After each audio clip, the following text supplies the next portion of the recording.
Olá, seja muito bem-vindo à nossa Escola Bíblica, o nosso cantinho muito especial, em que juntos desfrutamos daquilo que o Senhor tem para nos ensinar através da Sua Palavra. Continuamos a estudar a Sua Palavra, já desde do nosso último encontro, que estamos com um tema novo, um tema fresco e um tema muito interessante, que muita gente tem dúvidas, muitas pessoas precisam de conhecer mais. E nós, aqueles que já o conhecemos, também desfrutamos e aprofundamos e descobrimos novas maravilhas acerca deste tema. Estamos a falar do livro de Apocalipse, o livro que nos vai acompanhar durante os próximos programas, em que vamos desfrutar, conhecê-lo, descobri-lo, ponto por ponto. Para continuarmos a fazê-lo, vamos hoje ter a companhia do nosso querido José Colasso. José Colasso, obrigada por estares aqui connosco. Obrigado. É sempre um prazer partilhar a palavra de Deus com almas sedentas de a conhecer. Porque nós somos sedentos de conhecer o nosso Deus, não vamos perder mais tempo, vamos já ao que importa. Vamos já começar com o sumário da nossa lição de hoje. José, qual é o sumário de hoje? Deus ama-me. Deus ama-te. Deus ama cada ser humano. E Ele vai até onde for preciso, além daquilo que nós muitas vezes podemos imaginar, para salvar cada um de nós. É sem dúvida uma verdade, é uma verdade que não o diz o José Colasso, mas quem o diz é a Bíblia e aquilo que ela nos ensina acerca do nosso Deus. Vamos já abrir o livro de Apocalipse, porque é dele que se trata o nosso estudo das próximas aulas e da aula de hoje. Por isso, abra o seu livro no livro de Apocalipse. Vamos fazê-lo no capítulo 2 e no versículo 7, que nos diz o seguinte: quem tem ouvidos para ouvir, presta atenção àquilo que o Espírito diz às igrejas. Este texto é um texto que nos diz que Apocalipse, num determinado momento, no início do livro, logo no segundo capítulo, ele vai focar-se numa mensagem específica, numa mensagem muito importante. Que mensagem é essa? Onde é que está o centro deste quadro glorioso no início do livro do Apocalipse? Tal como nós dissemos a semana passada, o centro do livro de Apocalipse é o próprio Jesus. E conforme estava referido no sumário, é o seu envolvimento na salvação da humanidade, da salvação de cada um de nós. Por isso Jesus é apresentado aqui no livro do Apocalipse, especialmente logo no capítulo 1, Jesus é apresentado com diversas características. Diz o livro do Apocalipse no capítulo 1, no versículo 13, que ele é o Filho do Homem. Ele identificou-se a si próprio nos Evangelhos, quando ele esteve aqui a primeira vez na Terra. Ele muitas e muitas vezes se referia a si próprio como o Filho do Homem. E João volta a referi-lo aqui como o Filho do Homem. Depois ele volta a dizer, no capítulo 1, no versículo 18, mesmo ainda no capítulo 1, no versículo 18, ele diz: aquele que morreu e está vivo para sempre. Portanto, indicando que existe para nós uma esperança de um dia nós podermos ser também ressurretos, portanto, ser ressuscitados, da mesma maneira que Jesus foi ressuscitado, e poder viver ao seu lado para sempre. Outro aspecto que é identificado, outra característica que é dada a Jesus, é aquele que tem as 7 estrelas na sua mão direita. Nós dizíamos que as 7 estrelas são identificadas como as 7 igrejas. As 7 igrejas representavam, na realidade, nós vamos falar um pouquinho delas e vai ser falado durante esta semana e a próxima semana, vai-se falar um pouco destas 7 igrejas. Não eram as únicas igrejas que existiam, mas representam, na realidade, a totalidade da igreja. E a igreja não é um edifício, a igreja não é uma congregação, a igreja sou eu. A igreja és tu que me estás a ver. Cada um de nós que procura fazer a vontade de Deus é, na realidade, esta igreja. Depois aparece uma definição de Jesus um pouquinho mais drástica. Ele diz que é a espada de 2 gumes afiada. Paulo diz também que a palavra de Deus é como uma espada afiada que corta, que vai até o interior da alma. E aquilo é exatamente aquilo que Jesus quer fazer por cada um de nós. Ele quer chegar ao fundo do nosso coração, ao fundo da nossa mente, para nos poder transformar. Quando nós olhamos para estas características que são dadas a Jesus, elas simbolizam a vitória que Jesus obteve. Jesus morreu, Jesus ressuscitou, Jesus ascendeu ao céu e agora é recebido no céu.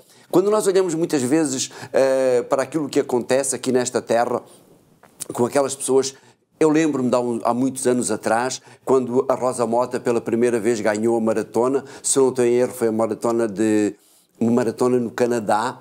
Eu lembro-me da empolgação era Galvão qualquer coisa, o locutor, e ele fazia aquilo com tanto entusiasmo, porque ela tinha ganho.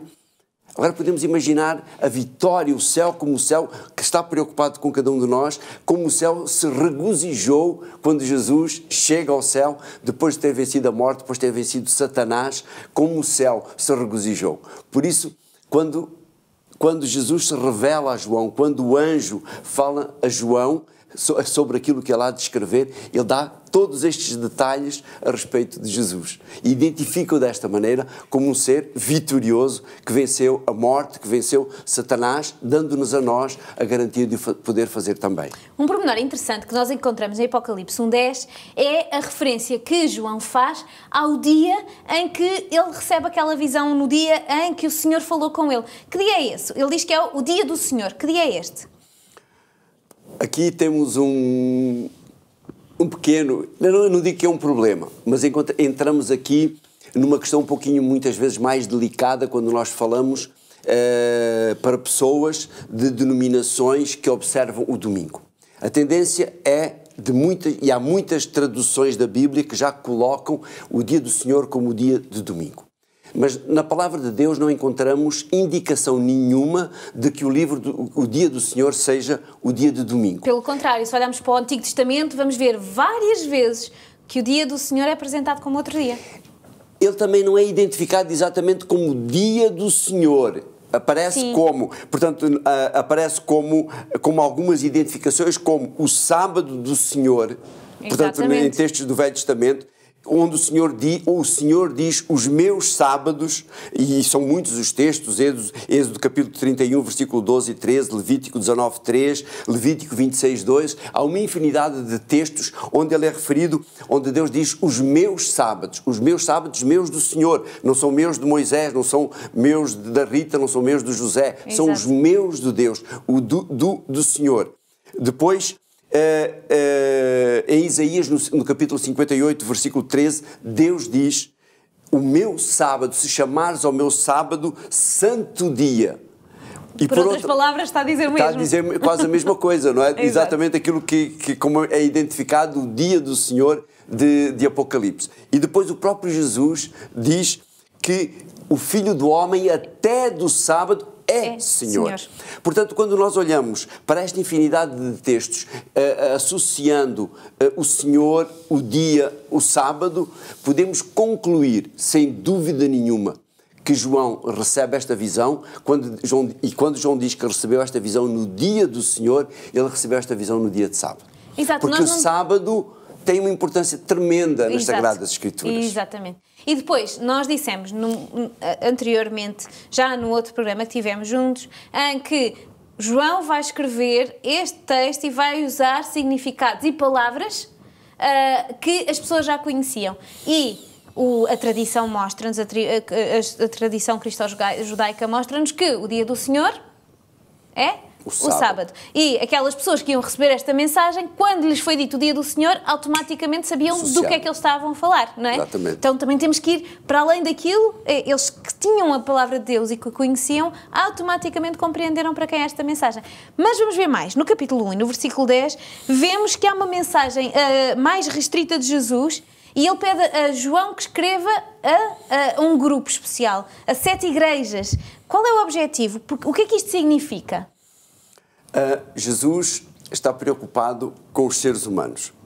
Jesus, quando veio a esta terra, quando pregava às pessoas, quando pregava sobre o amor de Deus.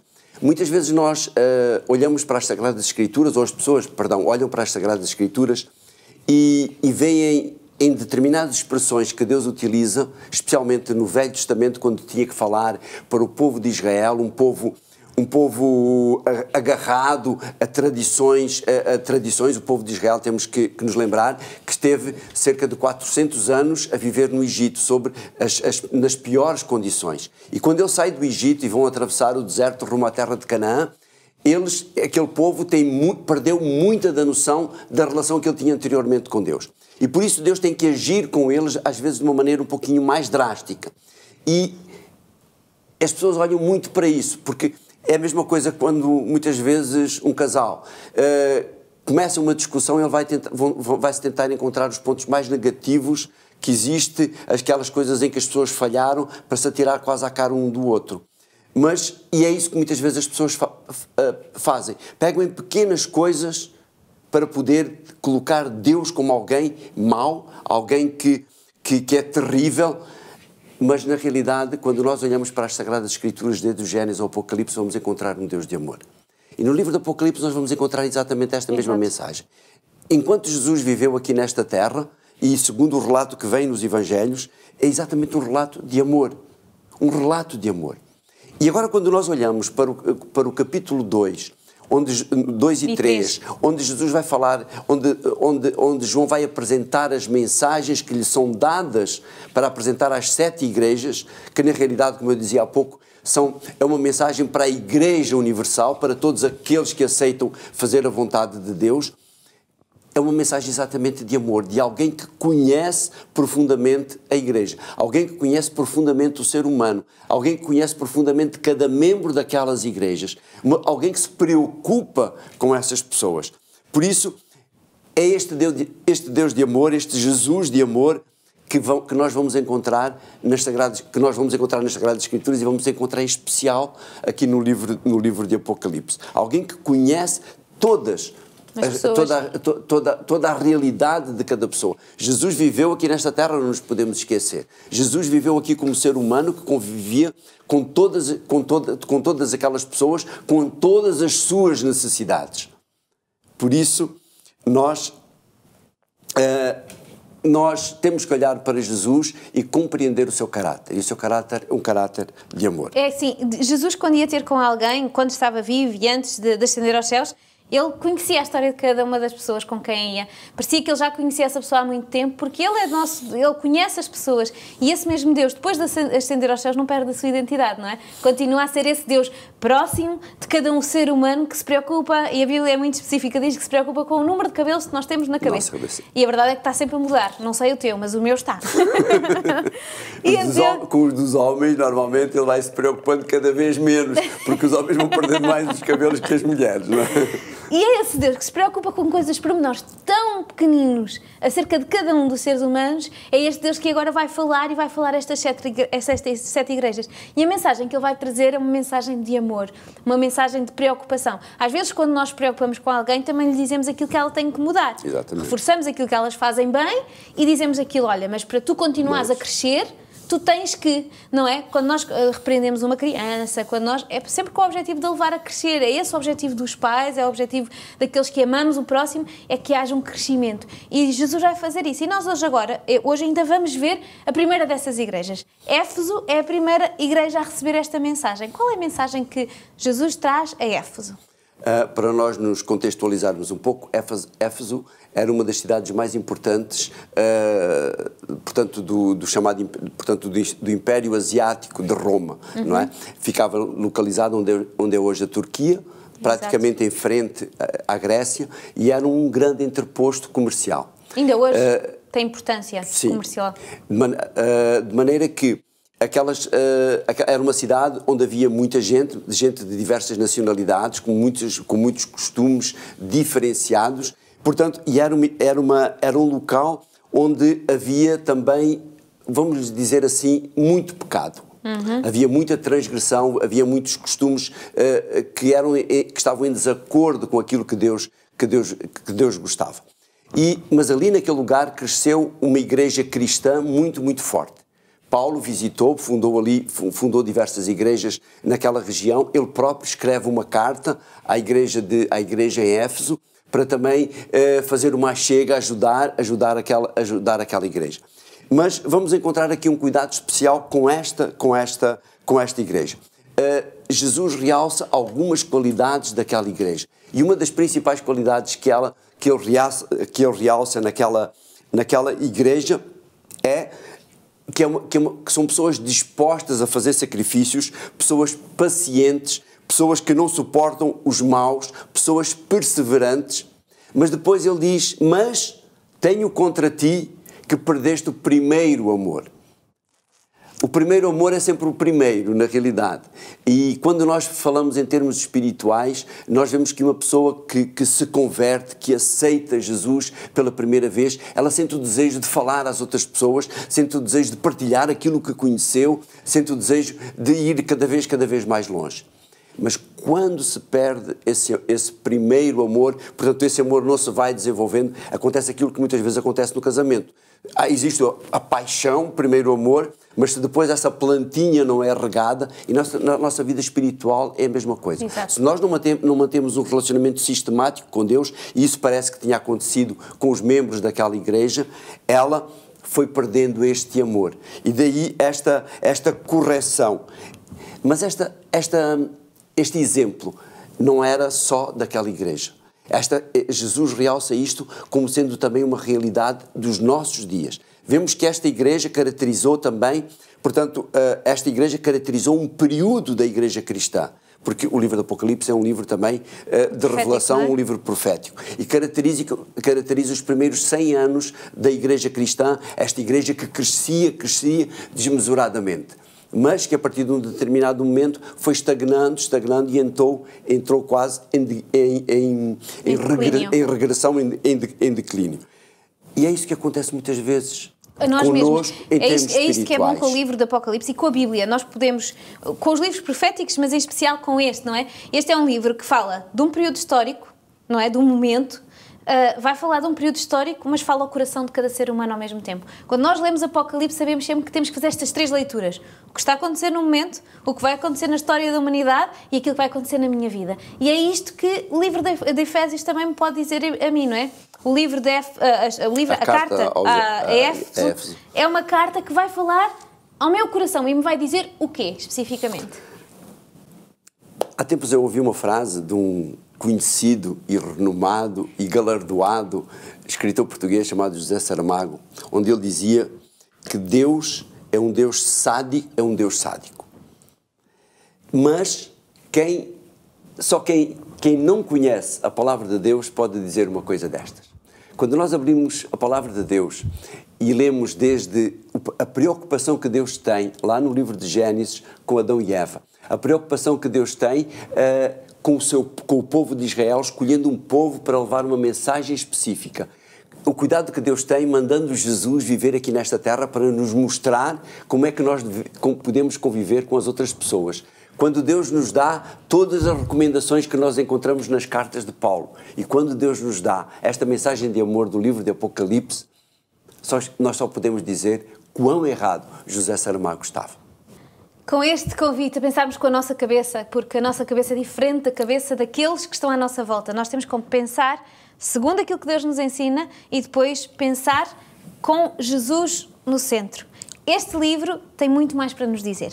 Temos muito mais informações para tirar sobre este livro de Apocalipse. Queremos continuar a partilhar. Queremos convidá-los a conhecer este Deus maravilhoso que nos ama profundamente. E queremos contar consigo porque queremos fazê-lo juntos. Por isso, convidamos-los a fazer a companhia, a estar connosco, a fazer presença no nosso próximo encontro, para que juntos possamos fazer desta escola a escola bíblica que nos aproxima uns dos outros e, acima de tudo, do nosso Senhor Jesus Cristo. Até lá!